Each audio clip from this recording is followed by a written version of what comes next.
Okay. Hi, everyone. Welcome. Nice to see you all today. I'm Katie Shanahan-Lindner, and I'm the Executive Director of the Center for European Studies. And I am thrilled to welcome Professor Bobby Duffy today from King's College London, one of our very few handful of strategic partners across the world. And to talk about his very exciting new book that has just been launched here on this side of the Atlantic. And it's definitely a topic that is near and dear to my own heart, but also certainly to many others. Professor Duffy is a professor of public policy and director of the Policy Institute at King's College London. He has worked across most public policy areas in his career of nearly 30 years in policy research and evaluation, including working for the Prime Minister's Strategy Unit. I'm sure there's going to be a question about that. Professor Duffy also sits on several advisory boards, including chairing the Campaign for Social Science and the Closer Advisory Board. I'd like to hear more about that. Is a member of the executive of the Academy of Social Sciences and a trustee of British Future and the Center for Transforming Access and Student Outcomes in Higher Education. That is also very exciting for us. His first book was called The Perils of Perception: Why We're Wrong About Nearly Everything. You have really compliments on your titles. So today we're talking about The Generation Myth, the new book. Boomers are selfish, millennials are narcissists, Gen Zers are obsessed by social purpose. We assume people born around the same time have basically the same values. It makes for good headlines, but is it true? Well, we're going to find out today. Professor Duffy has spent years studying generational distinctions in the UK, US, Europe, and further afield. In The Generation Myth, he argues that our generational identities are not fixed, but fluid, reforming throughout our lives based on an analysis of what over 3 million people really think about homeownership, sex, well-being, and more. 3 million people. We can't wait to hear about your process. So the generation myth, I love this, is a vital rejoinder to alarmist worries about generational warfare and social decline. The kids are all right. It turns out the parents are too. So thank goodness for that. Professor Duffy, it's great to have you with us today. Thanks for being here. No problem. It's great. Thank you for the invitation. It's a real pleasure to be here. So thank you for that and lovely introduction. I'm just going to share some slides with you to run through some of the key points from the book. Let me get those up here. So let me just make you smaller so I can see. Right, so yes, it's called The Generation Myth, and actually in the UK it was called just Generations, and I think that's kind of reflects some of the difference in thinking about generations across the US and UK, where I think a lot of people in the US are more tired of the cliches and stereotypes than we are in the UK. Because we probably haven't had as much of the nonsense about generations as yet as you've had to put up with in the US. And if there's one main argument of the book, it's that generational thinking is a really powerful idea that has been horribly corrupted by terrible stereotypes, myths, and cliches. And it goes back, the idea of generational difference being important in how societies change is touched upon and led by some of the biggest thinkers in sociology and philosophy. So one of the key ones is probably Karl Mannheim, a Hungarian sociologist who gave us a lot of our thinking today about how generations are formed because people are more malleable in their late teens, early adult years. And what's happening then tends to, that shared experiences tends to bring generations together into a generational identity, and how important that was for how society changes overall. And that builds on work from lots of other people, including philosopher Auguste Comte, who actually put a huge emphasis on generations as determinant of the speed of change of society. So he said things like, we should not hide the fact that our social progress rests essentially upon death. Because we get quite set in our ways as individuals, we need that refreshment. So the successive steps of humanity necessarily require a continuous renovation from one generation to the next. So we get all these really big ideas, almost poetic ideas in the academic literature about generations. So it's a real shame that the kind of generational analysis that we get today is much more like this. Millennials are killing the napkin industry is one of the headlines that you'll see. And I could fill a whole presentation with things that millennials are supposed to have killed in various ways, everything from McDonald's McWraps to the Olympics to the European Union, all sorts of things that millennials are supposed to be being killed. And older groups don't get away with it either. You also get baby boomers. They tend to get blamed for ruining things rather than killing them. So they've ruined, in this case, parenting forever, not just now, but forever. So we get this really quite shallow, stereotypical use of the kind of social generation labels that we've got today.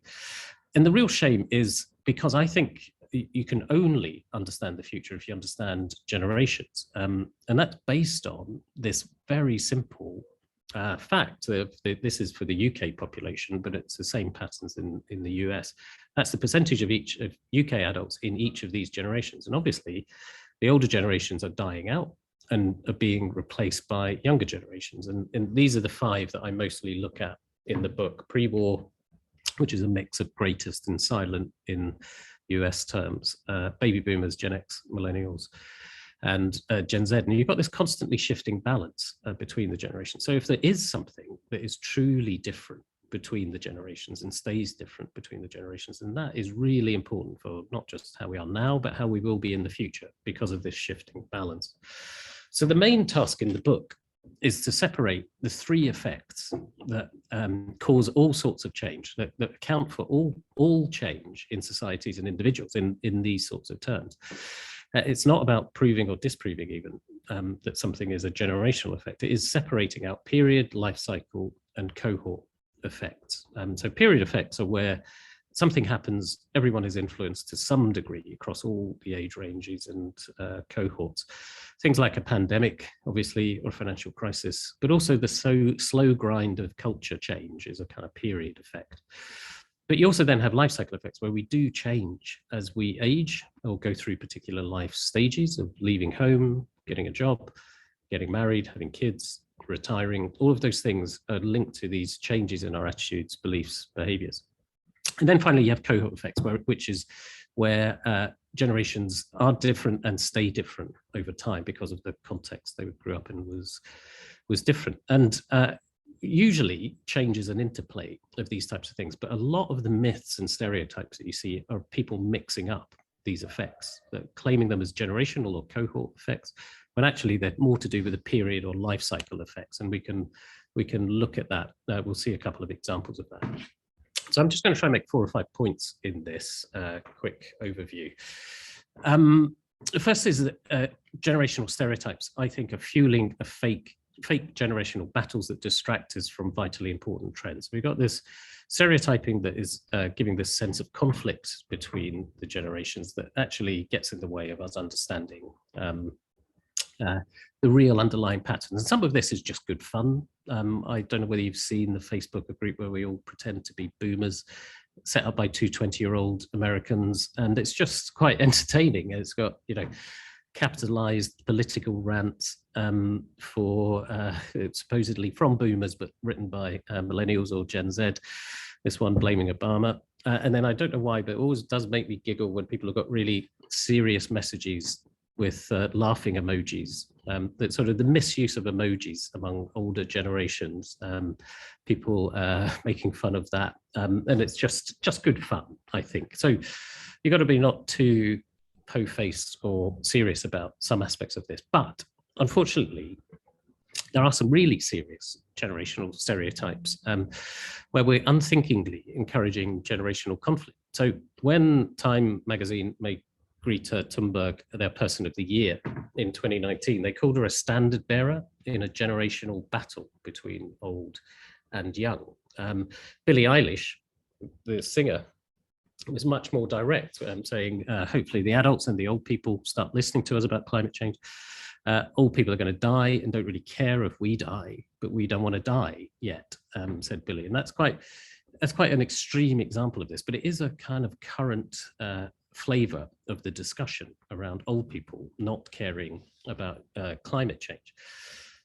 But the problem is, the evidence shows that there's no real basis for that. There is no major generational break in concern about the environment. And this is the type of analysis that I do a lot in the book. It's called synthetic cohort analysis, but it's very simple. All you do is you look at, split the findings by when people were born rather than by their age, and track them over time. So you can see the different generations aging as they move through this time period. And this one is about the proportion of American adults who think that the rise in world temperatures caused by greenhouse effects is extremely or very dangerous. And you can see there is a bit of a difference between Gen Z and millennials on this, but not very much at all. And then the other older generations, Gen X and baby boomers in particular, hardly any gap, a few percentage points between them, but it's laid out as this big generational battle. There are larger gaps in trade-offs with economic growth. You tend to find that older groups less willing to sacrifice economic growth for protecting the climate, which is interesting,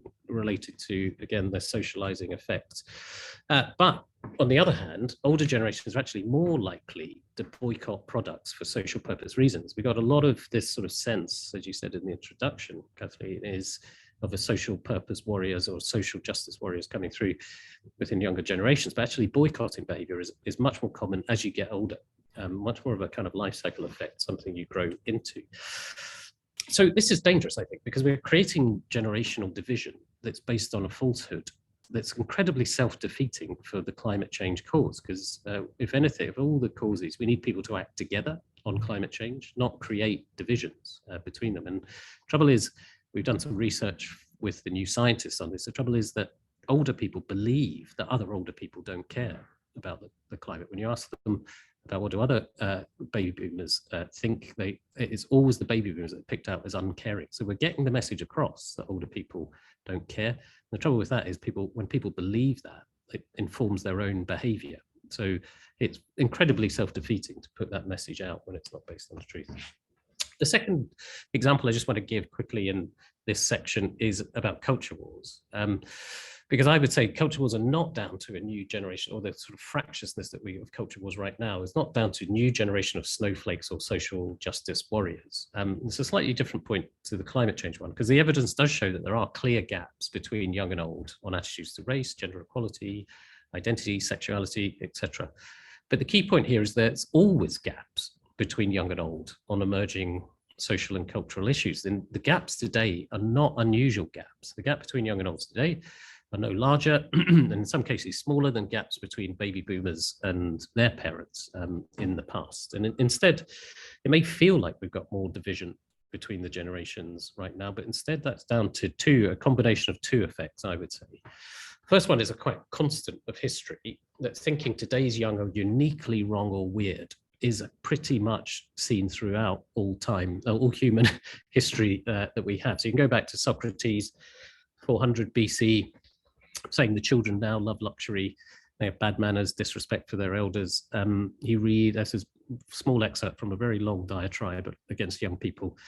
He really didn't like young people in his days, but you can go through different periods. This is a letter to Town and Country magazine in the UK, calling young people of that day a race of effeminate, self-admiring, emaciated fribbles, which is like a almost perfect definition of snowflake, just 250 years before we had the term. So this is a constant of history, that we denigrate young people. But the second effect is it feels worse now because of a period effect, I would argue, of more fractious politics, media and social media, that is where the information system is built to incentivize people to have and share more extreme views. So we've got a greater sense now of division because of this period effect, not because we've got a weird generation of young people or a weird generation of older people right now.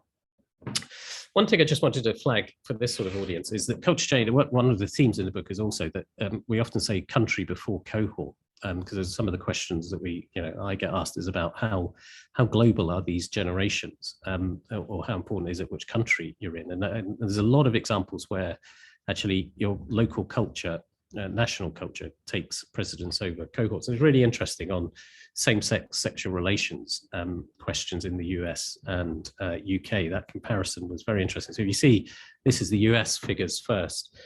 as a percentage of US adults viewing same-sex relations as not wrong at all, so completely comfortable with same-sex relations. Well, first thing to say is how hugely society has changed from relatively recent past in the 80s and into the 90s even, where each generation has become more comfortable with same-sex relations, and there is a clear generational effect with where each generation is more comfortable than the previous generation, the gaps between the lines.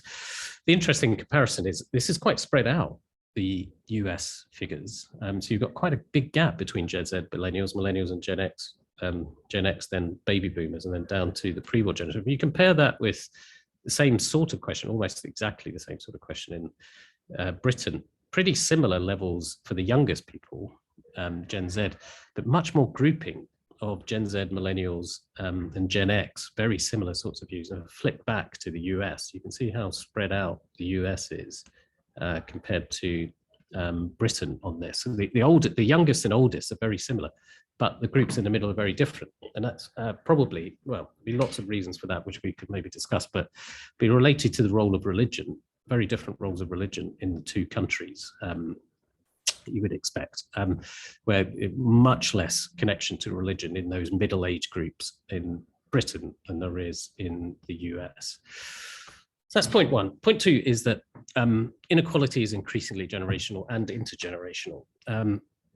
Sometimes when, I'll come to that actually, let me just show you the figures first. So the first point is, in the book, I talk a lot about the economics and how that has changed, because a lot of that culture change and those stereotypes about generations gets in the way of the really big changes, which are often economic. And there's been this extraordinary shift in the share of wealth between generations. You may have seen this in the US. I could give you lots of charts on this, but this is actually Gray Kimbrer's work on the Federal Reserve distributional accounts, looking at it by generations, the share of wealth owned by each generation. You can just see the enormous increase in the share for baby boomers compared to Gen X and millennials. So if you compare them at the same age,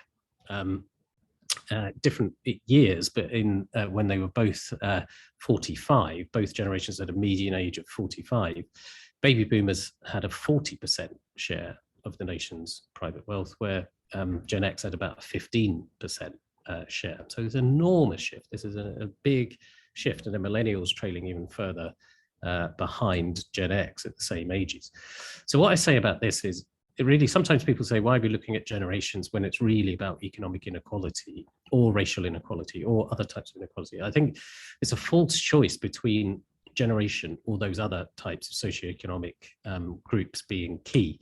The real point is about how the two interact is becoming increasingly important, because we get this enormous story of the last decades has been the increase in private wealth, mainly through housing booms.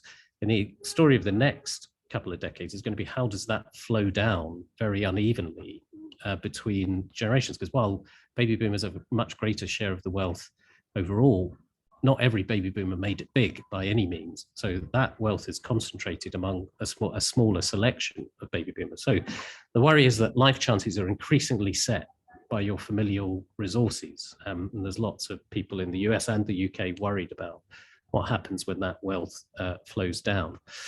But really important point from the book is there's no sign of serious intergenerational conflict as a result of that. You would expect young people, younger generations, to be really angry about this, and in some ways they are. But when you ask them what you want to do about it, and this question was about what of these things you want to do to improve the chances of young adults having a better life than their parents. I won't go through them all, but the main point is the things at the top of the list are things that benefit everyone or large proportions of the population. And it's actually very few people that pick out direct redistribution from old to young. So shifting the balance of taxation more towards the old, reducing the benefits that retired families get. We're not keen on shifting between age groups, and perhaps we can come to that in discussion. I won't get, there's some very clear reasons why dividing people on age like that is quite difficult.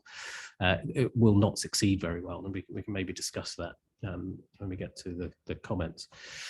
So the third point I wanted to cover is, not surprisingly, given what you've seen in the kind of generational pattern of wealth growth, we're losing faith that things will be better for our kids than it was for us. And this is a loss of optimism you see across more developed countries. This is from an Ipsos study, asked to what extent, if at all, do you think today's youth will have a better, worse life than their parents, or will it be about the same? This was asked across about 30 countries, and I'm just going to show you the bottom 9 countries, I think, so 8 or 9.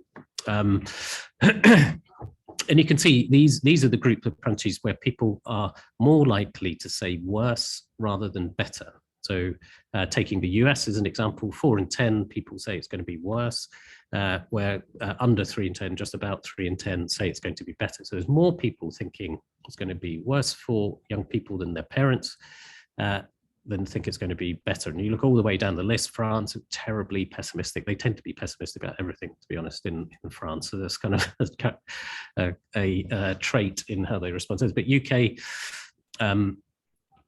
very pessimistic as well, all these different countries. And as far as we can tell, this is a new pattern.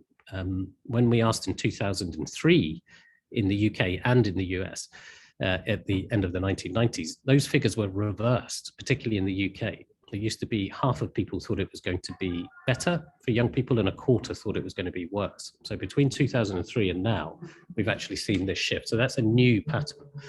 Excuse me. So that's one of the key points. Another of the key points of the book is that sometimes people set up generational analysis or thinking as a contest between young and old.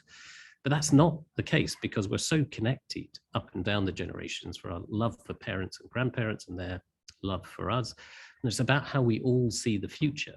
When we lose faith that the future is going to be better for our kids, that is a serious challenge to our faith in the system overall. So it's not about straightforward competition, it is about how we see the future. So the final group of points I wanted to make is that as a result of that, our real problem isn't this kind of fake generational conflict that we keep talking up. It's much more to do with generational separation and chronic short-termism in our thinking. It's much more about us drifting apart and not thinking enough about the longer-term future. And there's lots of great work in the US showing the incredibly different context of how age groups don't live together so much anymore.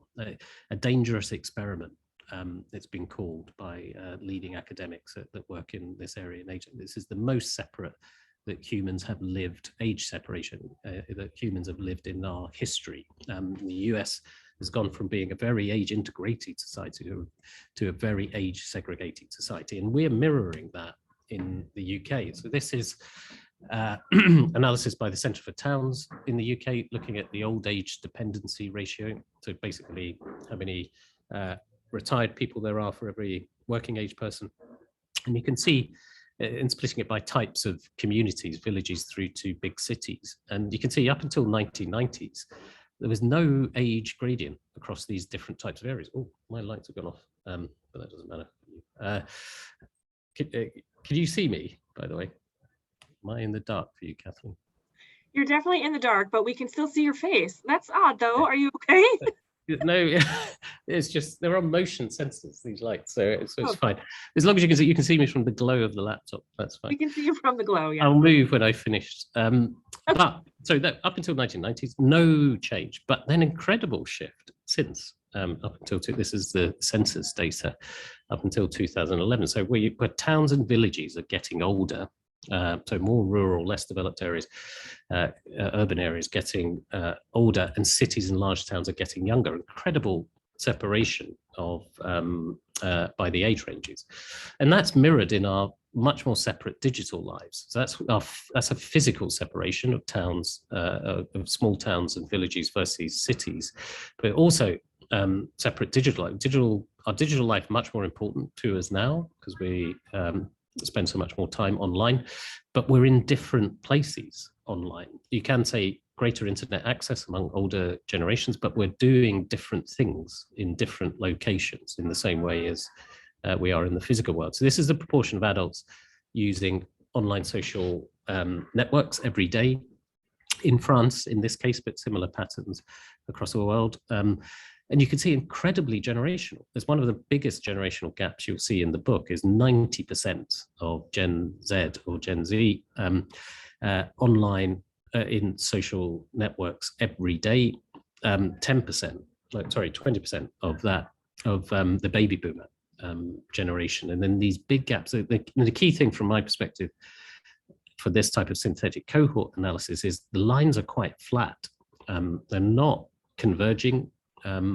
It's not the case that we haven't seen big shifts in older generations' behavior. This is quite generational as a pattern in some ways, not very life cycle or period effect driven, not as much as you might think from the rhetoric. So we are staying quite separate.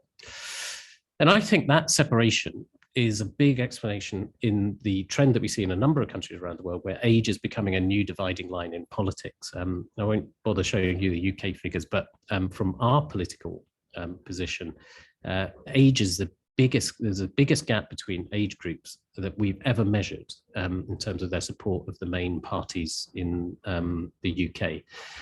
Again, a completely new pattern over the last 5 or 6 years. And this separation, as well as some other factors that, again, we might come onto in discussion, is both a new thing and a real problem. And none of that is helped by our chronic short-termism. Obviously, we just had COP26. Nick Stern, who did one of the IPCC reports, made this point right at the beginning of COP26, where he said that economists have grossly undervalued the lives of young people and future generations who are most at threat from devastating impacts of climate change.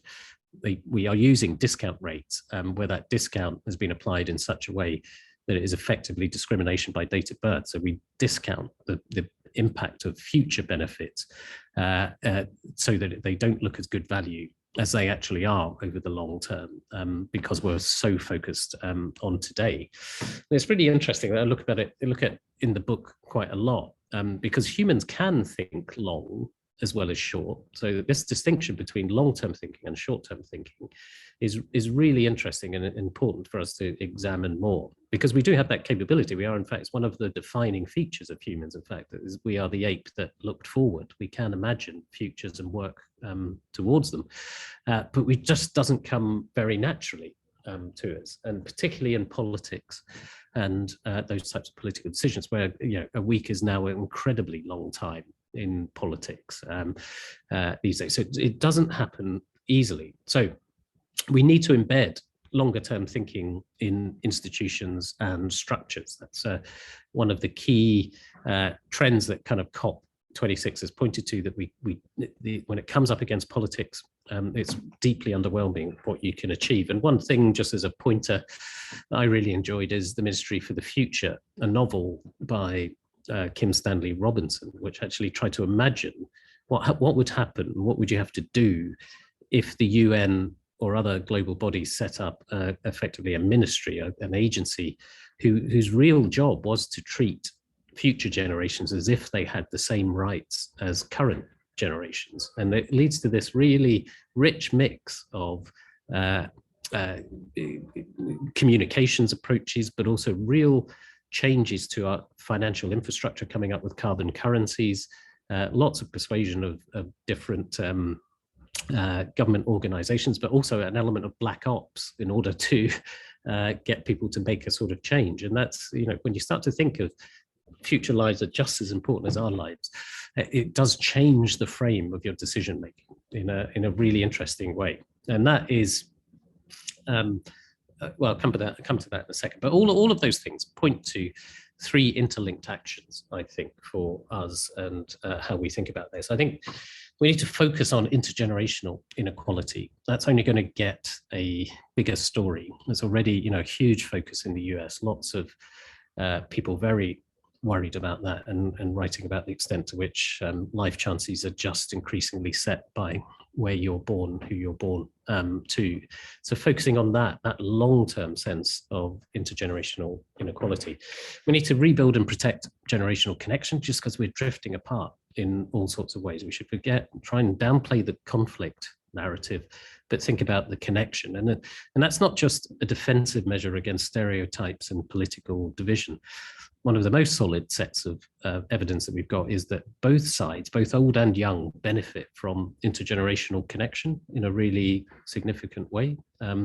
That it helps both in different sorts of ways. And so it's very valuable and very effective to keep that going. And then the final one is embedding long-term thinking.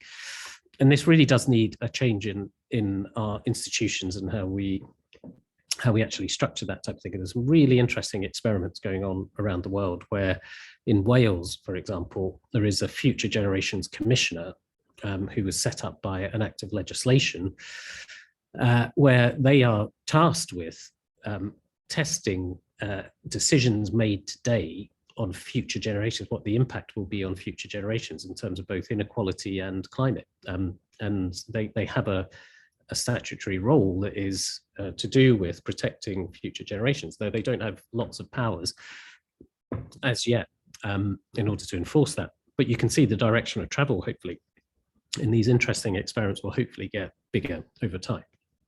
So just to round up, for me, I think generational thinking is vitally important, but only if we can separate the myths from the realities. And as Kathleen said, I try to do that with over 3 million interviews, linking lots of data sets in US, UK, Europe, Australia, Canada, and a few other countries, in order to look at all these different types of things. So in all that list of drinking, smoking, obesity, loneliness, suicide, religion, porn, etc., some are real generational differences, and where they're really important. Things on drinking and smoking have a very strong generational cohort element to it. Others have very little generational cohort element to it, like things like trusts in government institutions or attitudes to work. And it's just separating out those things, even though lots of claims around younger generation having an entirely different relationship with work, for example, none of it is true based on a rigorous look at the research. And even Generation X are interesting. That's another aspect of generation. I'm Generation X, and it's kind of ironic slightly that I focus on generations when no one ever talks about Generation X, and that comes up a lot in the comments. If there's other Gen Xers here, Gen X are covered in the book. I've got a lot of sympathy with this journalist in the UK who said, I'm neither millennial nor boomer, come from a generation so relevant that people can't be even bothered to hate us, which is how it feels as a bit of a Gen X. And then, I mean, part of the stereotypes, part of the problems with all of this is because there's money involved.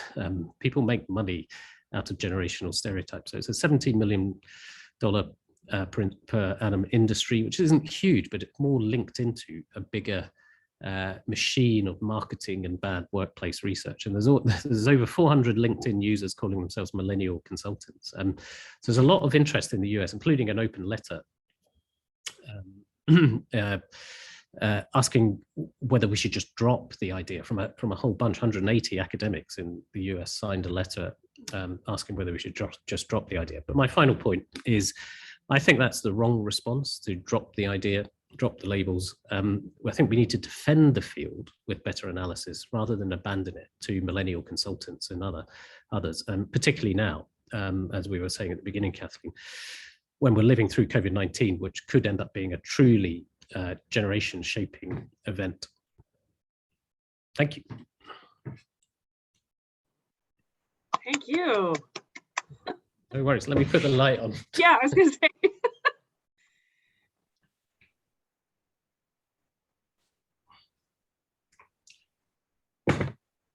There we are. Yes, now we can see you better.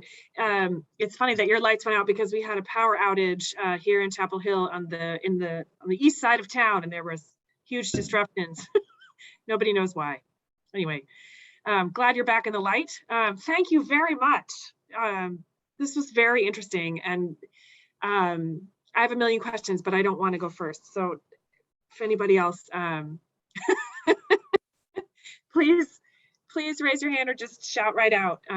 We'll get you to your questions. If not, of course, I'll go. I think this is really interesting too. And I especially appreciate the vantage point given the fact that I mean, we all feel like we're living in sort of these unstable, contentious, and disturbingly disparate times.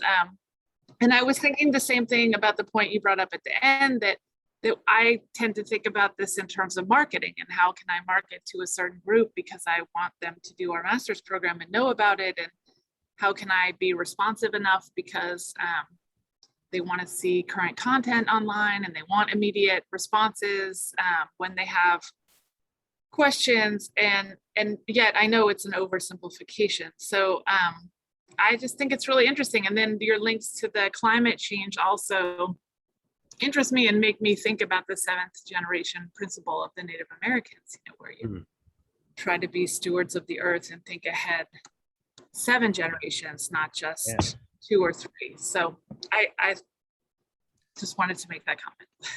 Yeah, no, the 7th generation thinking is, you've probably seen the book, The Good Ancestor by Roman Krznaric. He's a sort of Australian UK philosopher. And it's a really good book on where he takes some of that 7th generation thinking and explores it and what it means for us. And I also like the 200-year life type thinking, where you think, and I sort of mention it in the book, that when I think of my grandparents to my kids, it's not even grandkids if I have them, but that's a 200-year span that I'm deeply connected to. And both in that type of thinking of how influenced we are by the past and how much influence we have on the future, trying to keep it in that 200-year frame is not as ambitious as the 7 generations, but it's more direct in some ways, I guess. I feel more direct, but still very powerful sense of legacy as a result of that. Yeah, no, I mean, it's not on your first point about immediacy and the demands of younger people for that type of communication. Yeah, absolutely, because that is true. That's like a classic cohort effect. They have grown up in an environment where in the rest of their lives they get that sort of responsiveness, and so it will apply to other aspects of their lives in education, in public services, in all sorts of things. And that does so. Those sorts of differences are real, but then they're messed up with all sorts of other useless stereotypes around them being, for example, the most materialistic generation. You see that a lot, but it's actually a complete misreading of the data, because it's young people tend to be more focused on things and wanting to get rich when they're young, but every generation grows out of it as they get a bit older and they get a bit different perspective. And you can just see it just coming in every time. The youngest generation, whether it's Gen X or Millennials or Gen Z, they come in as the most focused on material gain, and then just as they get older, it kind of dips. But you'll see loads of headlines saying they only care about things or whatever else, and it's just a misreading of life cycle versus cohort effects.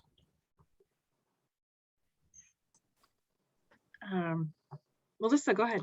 Yeah, I found this fascinating from a non-academic standpoint, but I couldn't help but think during your talk, how do you use this information? Like, how do you, like, to make change, to influence governments and people? Like, I couldn't help but think, what do you do with all this?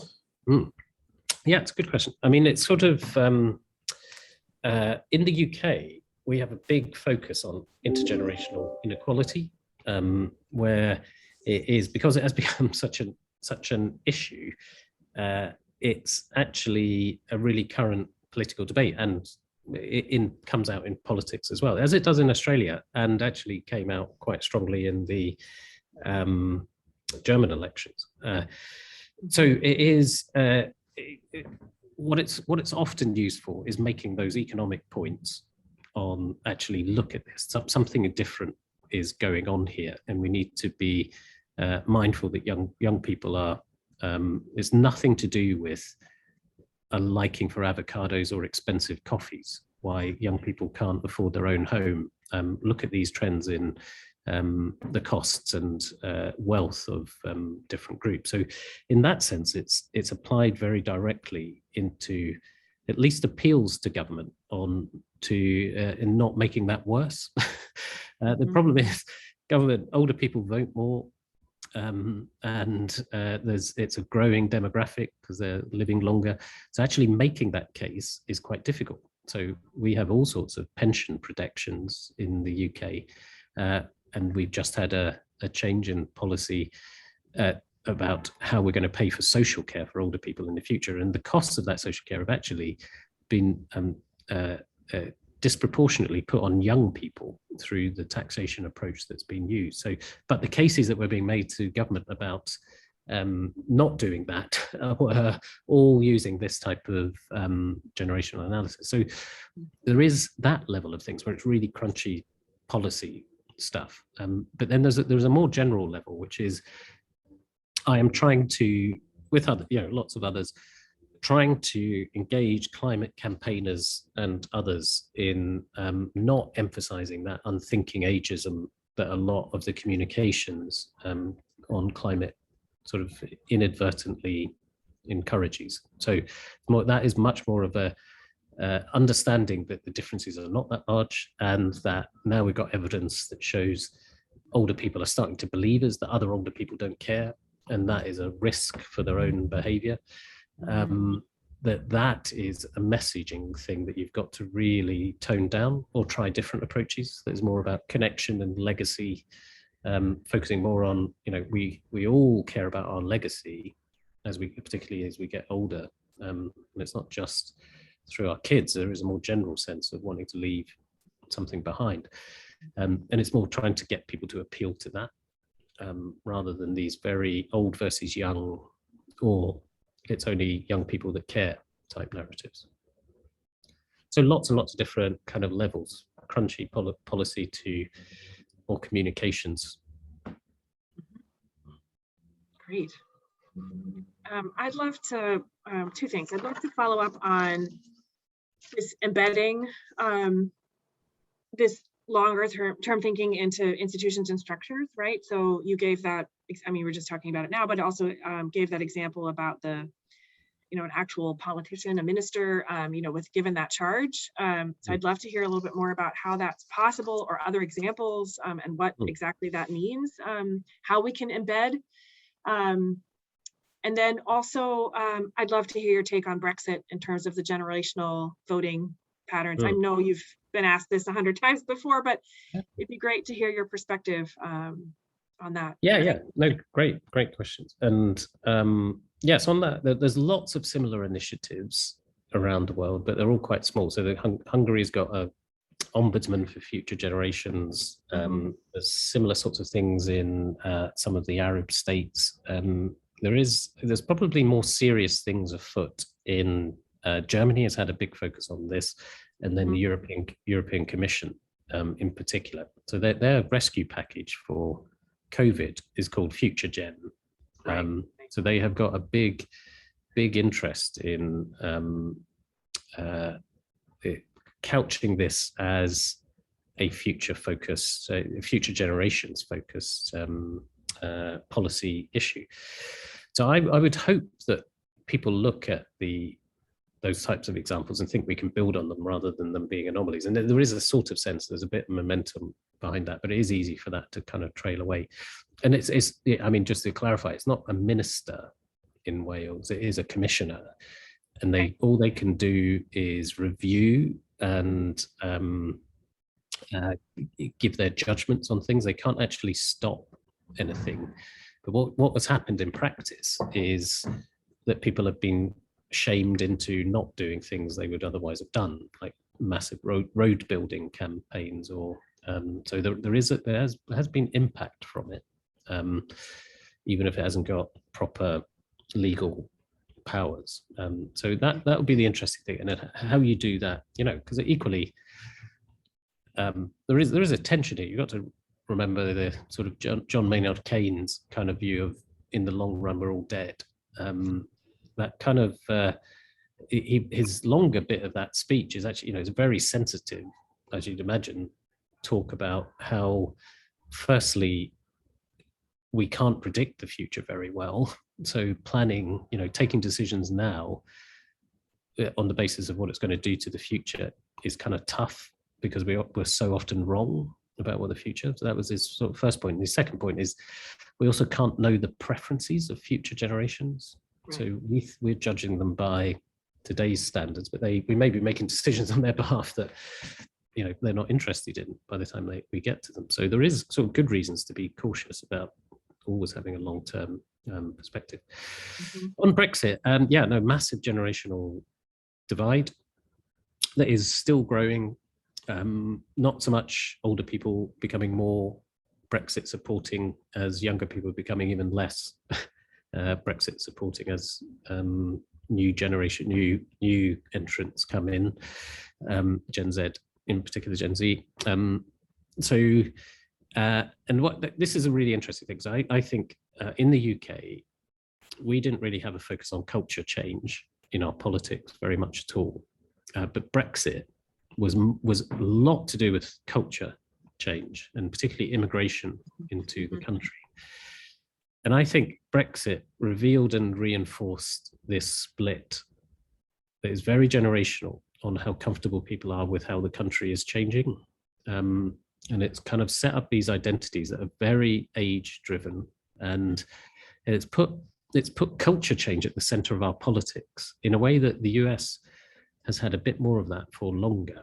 And what that means is as soon as you do that, you're automatically building in an age divide because of all the things we know about younger people being more comfortable with culture change than older people, just because, when you've not been configured into a particular society or cultural norm, you're just more comfortable with it changing. So we've actually set ourselves up really for this ongoing division between young and old. Whereas I say the Labour Party in particular, so our left-leaning party, never had an age basis to its vote for as long back as we can measure. But in the last 5 or 6 years, huge age range where youngest twice as likely to vote for Labour as oldest. And that's a real problem, I think, when you start to build in an age gradient like that into your politics. It's worse than Republican-Democrat split in the US. But you still have that in the US as well. You still have that age gradient too, but we've actually got it a bit worse right now. But I think that sets up really bad dynamics in politics, where one side thinks they've got demography on their side because they just have to wait and all these young people will come towards them. And that draws them to more leading edge culture change views, which alienates other people. And it also makes the other side think they've got demography against them. Lots of talk about how Darwin is coming for the GOP for the Republicans in some of the political commentary, and it's just not true looking at the data over time. But it does make them emphasize the extremeness of the other side and scare their base towards them by making it seem more extreme than it actually is. So both sides end up with this quite negative behavior based on this age divide.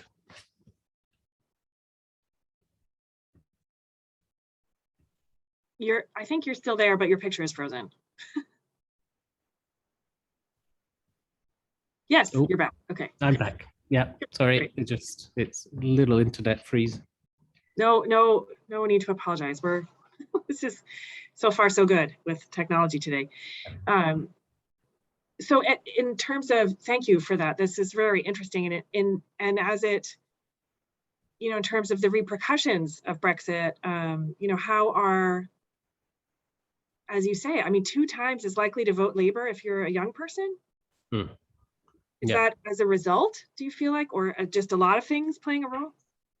So I think, there's dispute over that because, we've had big changes in education structures, many more people going through university, right. That type of thing. But I think it's bigger than Brexit. But what we've had is a nascent culture war where Brexit has been the catalyst for focus on culture, and loads more issues have been rolled into that around freedom of speech, cancel culture. In our country, it's very much about empire and either pride or shame in our empire. race does play a strong element to it with Black Lives Matter here too, and obviously gender identity elements as issues as well. And all these issues have been kind of much more rolled into our politics than they were in the past. And Brexit was a starting point. Like I say, it revealed and then reinforced a focus on how comfortable are we with how our country is changing, and with one group really pretty comfortable with it and another group not at all comfortable with it. And that has I did a session this morning on culture wars in the UK for a big media network conference, and that was the focus. That is their focus, and it's a reflection of both our politics and our media environment now, that those types of cultural divisions are right at the forefront. So in the UK in 2015, there was only 21 mainstream newspaper articles about culture wars in the UK. In 2020, there was 534 of those articles. So we just had this huge spike in focus on culture wars and cultural division in the UK. Very interesting. And it all sounds so familiar, as you know what we're dealing with here in the US in terms of, as you say, the news, the media portraying, old versus young, whereas we have a very, the Republicans have clearly have a strong base among young people. There's no question. And we're seeing that with COVID playing out and parents going crazy and school board meetings about masking and all these different kinds of questions. So it's certainly not just about age. And I know we're coming up on the hour, but if you could, where do we go from here? What's next? I know we want to be thinking about future generations and not have too high expectations. And I think this is obviously really important, with kids of my own, and they come to me and say, what about climate, and why should we even keep going when the earth is going to explode in 2050 or whatever they think in their middle school minds. But where do we, I do absolutely see your point that it's not nearly, the generational differences are not nearly as stark as we think in terms of climate and where our future is going, and taxation, and these kinds of questions that we need to take care of one another. I think is certainly spans age groups. But what's next? What can we do? One of the things that having a generational perspective on these types of trends also gives you a very long-term perspective, because I'm looking across lots of years, decades of these types of trends. And one of the things, the optimism that I have from that is that things change, and we've thought we've been absolutely lost in the past, and everything was on an inevitable decline or heading towards a crisis. Say in the 1970s, and actually action was taken and things got better, not in every way, and it's all very varied, but a lot of progress has been made in lots of different sorts of ways. And so the key thing that comes out, one of the downsides of generational research, some people use it as a kind of astrology, and this is the Strauss and Howell view of generations, which you may have seen, Fourth Turning.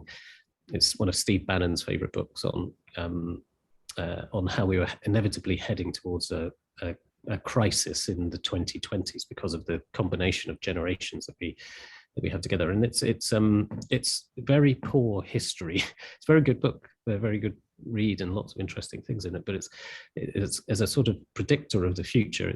It plays very fast and loose with history, and what actually is much more clear when you look at the trends is our agency in changing things. That things can feel very lost, but actually with concerted action you can turn lots and lots of things around. So that's there's an optimistic message from a long-term look that we've often thought we were in a deep, deep crisis and we're never going to get out of this. And you look at some of the writing in the 1970s, and it could be written today in lots of different ways.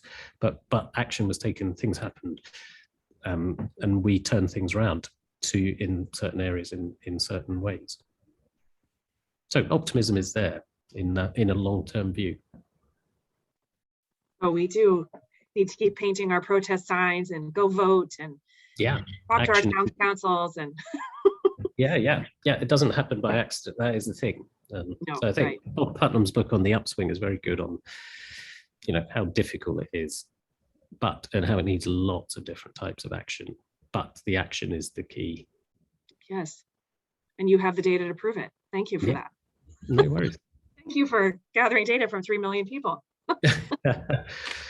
Yes, I can't claim that. That's the General Social Survey in the US and all the great work that they do.